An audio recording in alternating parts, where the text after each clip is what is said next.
I shouldn't have been at school, but today was the only day that I was able to get things ready for the Meet the Teacher Day on Monday. When I pulled up to the school, what I saw was exactly what I expected.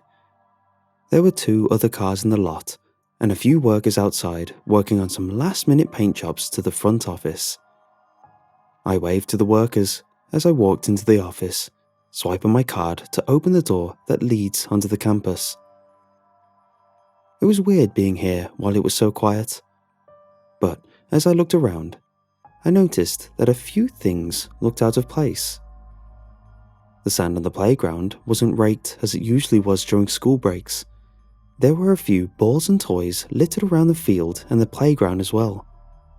There was a jacket abandoned at the bottom of the slide, and half-eaten lunch on the picnic tables. I figured that maybe some of the staff who'd been coming in to prepare for Monday had brought their kids with them, which explained the toys, and maybe the lunch belonged to the cleaning crew, who hadn't gotten around to fixing up this area of the school. I shrugged it off and made my way to the 4th and 5th grade building, making my way down the hall to my classroom. As I made my way down the hallway, I noticed that a few of the classrooms had the lights on and the doors wide open. I peered into Mrs. Jenkins' room, looking around at the mess on the tables. Crayons, markers, glue, and scraps of paper covered the tables and the floor, and all of the chairs were pushed out as if someone had gotten up and left in a hurry. I had never known the cleaning crew to be this disorganized, but I kept walking down the hall, looking into some of the other classrooms, which were all just as messy. One particular room caught my eye: Mr. Blake's classroom.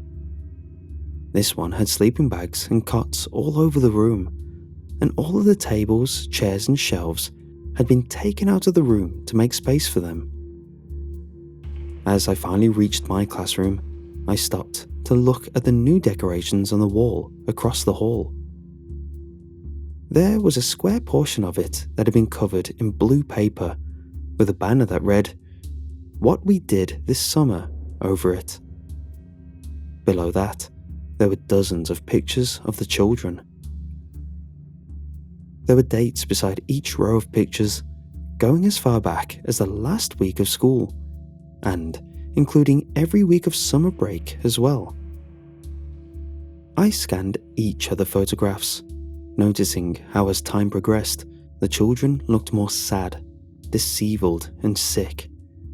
The most recent row contained pictures from last week, with only about 15 kids in the photographs, as opposed to the 30 or so kids that were pictured at the start of the summer.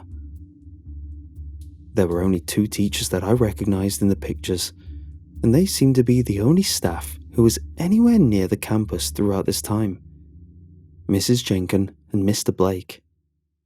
That explained why their classroom seemed to be the messiest, but why were these kids here for the entire summer?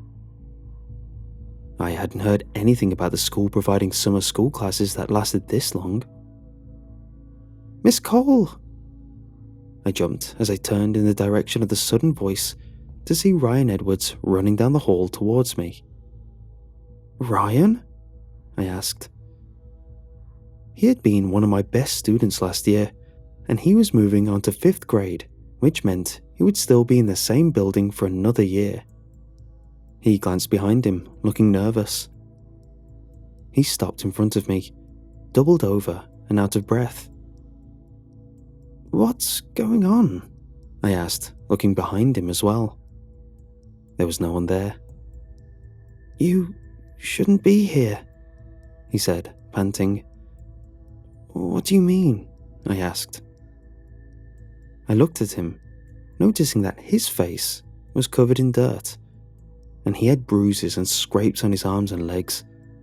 The sole of one of his sneakers was loose, making the front of his shoe gape open. He smelled like he hadn't showered for the whole summer and looked like he had lost about 10 pounds. "They didn't... I don't know what... all the kids..." he gasped. "Okay, alright Ryan, I need you to slow down. Just take a few deep breaths and then tell me what's going on." I watched as he closed his eyes and took a few deep breaths. "Okay?" I asked. He nodded. "They wouldn't let us leave. Mr. Blake and Mrs. J, they kept us locked up in the assembly room for a lot of days. They just left us alone and we couldn't get out. When they came back, they told us we couldn't leave. They said it was summer camp or something, but they didn't let us call our parents or anything. Some of the kids disappear every few days, and no one knows what happens to them. We need to call the police," I said. "No," he shouted. "You can't. They won't help. It isn't the real Mr. Blake or Mrs. J. I don't know what they are, but it isn't them. They have some kind of powers. We tried to ask the cleaning people for help. Well, Jessie did. She speaks Spanish. But they did something, and the cleaning people just ignored us, even when Mr. Blake hit her." I stood there, horrified, staring at Ryan. "All right, well then we need to get out of here," I said. I started walking back down the hall, but Ryan grabbed my arm. "No, not that way. They were chasing me from that way. We need to go out a window." "What?" I asked. "Ryan, are you in here?" I heard a distorted voice call. "Hurry!" Ryan hissed.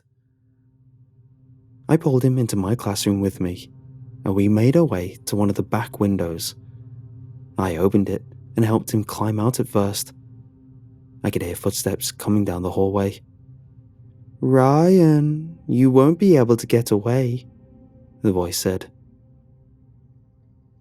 It didn't sound at all familiar. It was in a weird pitch and almost robotic. I climbed out of the window and grabbed Ryan, running around the building. "Where should we go?" I asked. "I don't know," Ryan cried, looking around. "Well, what about the library?" I asked. "No, that's where the parents are. I don't think you want to go in there." "What?" "The parents. They're all in there," Ryan repeated. "Well, shouldn't we let them out?" I asked. "They're all dead," he said. "What? How?" "They did it. Mr. Blake and Mrs. J. Except not them, because that isn't them back there." I glanced at the library.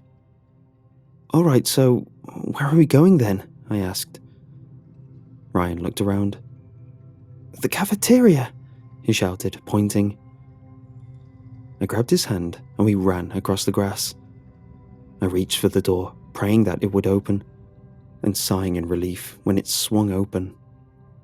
We stepped in, and I closed the door behind us, moving 2 chairs underneath the door handles to jam it shut. I looked around at the empty cafeteria.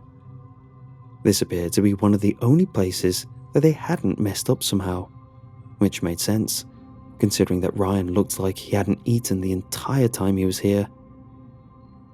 "Where are the rest of the kids?" I asked. "I don't know. They split us up. That's how I got away. They were moving us to the junior high building," he said. "I'm going to block the other doors. Stay here," I said to him. He nodded, and I walked to the other side of the room, checking to see if those doors were open as well. They were locked, but I moved the table in front of it just to be safe, and then made my way into the kitchen. I checked the doors back there, and they too were locked. Next, I made my way to the restrooms. I walked into the women's restroom first, walking to the far right stall to close the window at the top of that wall. I walked into the men's room next, and opened the same stall to check that window. As I stepped inside, the smell hit me. I gagged as I used my shirt to cover my nose. I stepped back a bit before walking into the stall and coming face to face with the source of the smell. It was a dead body. More specifically, Ryan's dead body. It appeared to have been dead for a few days at least. I froze as I stared at it, confused and scared. If Ryan was in here, dead, then who? Miss Cole? I heard a voice calling. I stepped out of the stall and slowly opened the door, stepping out into the small hallway. As I slowly shut the door behind me, the lights went out. Miss Cole? I walked over to the kitchen again, ducking behind one of the counters. I'm gonna get you, Miss Cole. I hid in a storage closet and called the police, but they seem to think this is some kind of prank and warned me not to call again. My phone's battery is about to die, even though I'm fairly certain it was fully charged when I left the house this morning. Ryan, or whatever it is that's pretending to be Ryan, is still out there. But he doesn't seem to be coming after me, and instead is waiting for me to go to him. I don't know if he knows that I've figured it out, but I don't want to take my chances. I think I might die here. Or worse, I'll become one of them. Whatever they are.